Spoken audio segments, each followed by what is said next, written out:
Prince মামুনের স্যালুনটা যেটা ছিল সেটি হচ্ছে আপনাদেরকে আমি বলেছিলাম যে আমার এবং হচ্ছে কি কাজী মাহফুজ এবং আমাদের মাসুদ খান বিউটি জোন যে নামটা আপনারা খুবই পরিচিত।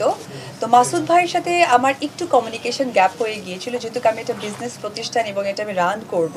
আমি পরবর্তী সময় জানতে পারি যে প্রিন্স মামুন এবং হচ্ছে মাসুদ খান তারা দুজন এটার মালিকানা ছিলেন, এবং লাস্ট কিছুদিন আগে আমার একটা মিটিংও হয়েছে প্রিন্স মামুনের সাথে, যেটা এখন প্রিন্স মামুন নেই। প্রিন্স মামুনের যে অংশটুকু আছে সেটা আসলে আমি এবং কাজী মাহফুজ মিলে রান করব, আর আমাদের যে মাসুদ খান ভাইয়া আছেন উনি তো আছেনই। সো প্রিন্স মামুনের অংশটুকু এই মুহূর্তে এখন আমি বা কাজী মাহফুজ পরিচালনা করেন। উনি হয়তো আবেগ বা আক্ষেপ থেকে বলেছে, বাট এটা কখনোই সত্য নয়, কারণ উপবিশ্বাসের পরিচিতি আসলে নতুন করে দেওয়ার কিছু নেই। যেহেতু আমি 20 বছর ধরে চলচ্চিত্র অঙ্গনে কাজ করছি, এবং যে প্রোডাক্টগুলো এখন হচ্ছে হয়তো বা সেই প্রোডাক্টগুলোর বয়স হতে পারে 5 বছর 10 বছর। সো আমার অনেক আগের এক্সপিরিয়েন্স, তারা আমাকেই ডেকে নেয়, আর আমি তার কথাকে সাধুবাদ জানাই। আমি তার হয়তোবা ভালো লাগার কষ্টটাকে আমি সাপোর্ট করছি, যে উনি কষ্ট থেকে হয়তো বলতে পারে, বাট এটা সত্য নয়। প্রথমেই হচ্ছে আমি সমস্ত মানুষের ক্ষেত্রেই বলবো, সেটা ছেলে অথবা মেয়ে হোক, নিজের কনফিডেন্সটা ইম্পর্ট্যান্ট। আপনি কি কাজ করছেন, আপনি কতদূর কাজ করতে পারবেন, এবং আপনার কাজটা মানুষ কিভাবে দেখছে।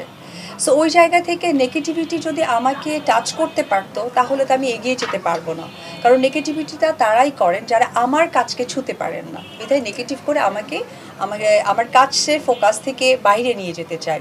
সো আমি তাদের থেকে নিশ্চয়ই বুদ্ধিমান, তাই কাজের ফোকাস থেকে না গিয়ে আমি কাজে চলে যাই, আর নেগেটিভিটি আমার কখনোই আমার গায়ে আসে না। অলরেডি মাহফুজ কাদের সকলের শত্রুর তালিকায় পড়ে গিয়েছে, কারণ এটা আমি মনে করি তার দিদি হিসেবে, যে একটা মানুষ ভালো কাজ করলেই শত্রুতা বাড়ে। যেমন আমার বাড়িতে আমার মেক সার্ভেন্ট আছে, আপনারা কেউই তাকে চেনেন না, তাকে নিয়ে কেউই গসিপ করবেন না, গসিপ তো তাকে নিয়েই করবেন যে ভালো কিছু করে, যেমনটা আমাকে নিয়ে হয়।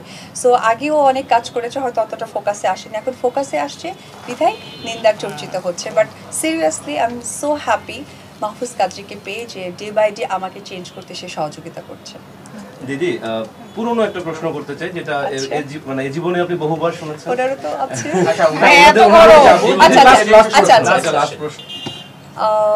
এটা আসলে কঠিন প্রশ্ন না, খুবই সঠিক একটা প্রশ্ন। এটার জন্য তো আসলে একটা প্রতিষ্ঠান দরকার, অর্থাৎ প্রযোজনার প্রতিষ্ঠান দরকার, গল্প দরকার, চিন্তা ভাবনা দরকার।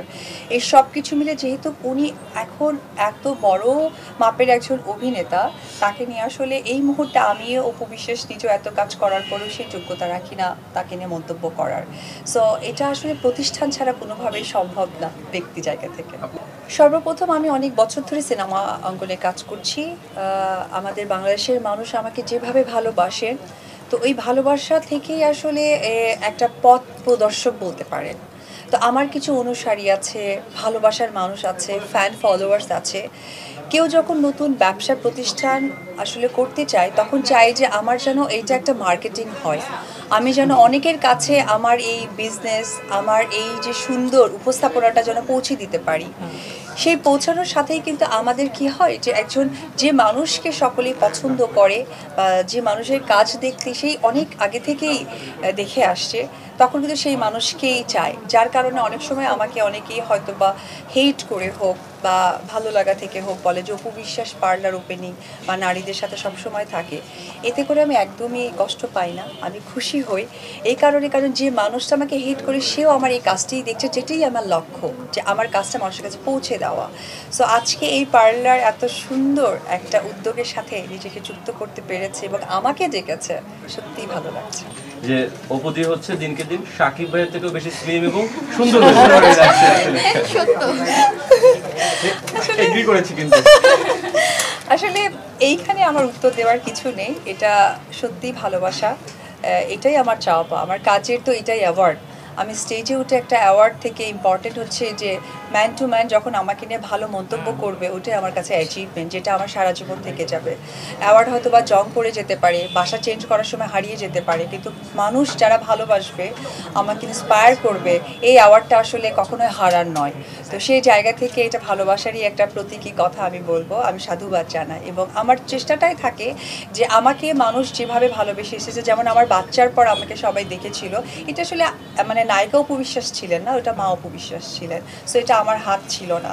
যখন আমার হাত এসে গেছে তখন আমি ঠিকই আমার দর্শকদেরকে হতাশ করছি না, কাজের জায়গাটা এগিয়ে নিয়ে যাচ্ছি। দর্শকরা জানতে চাই শাকিব খান এবং অপু বিশ্বাস এনারা দুজন কি কম্পিটিশন করে নিজেদের ওয়েট লুজ করছে, সৌন্দর্য বৃদ্ধি করছে, স্টাইল বাড়াচ্ছে দিনকে দিন? না, এই বিষয়টা আসলে কিছু বলার নেই। আমরা তো আসলে সিনথেস বিউটি লাউঞ্জে আছি, কারণ ছোট্ট একটা মানুষ এত সুন্দর একটা ভালো লোকেশনে সে তার একটা বিজনেস প্রতিষ্ঠান দিয়েছে।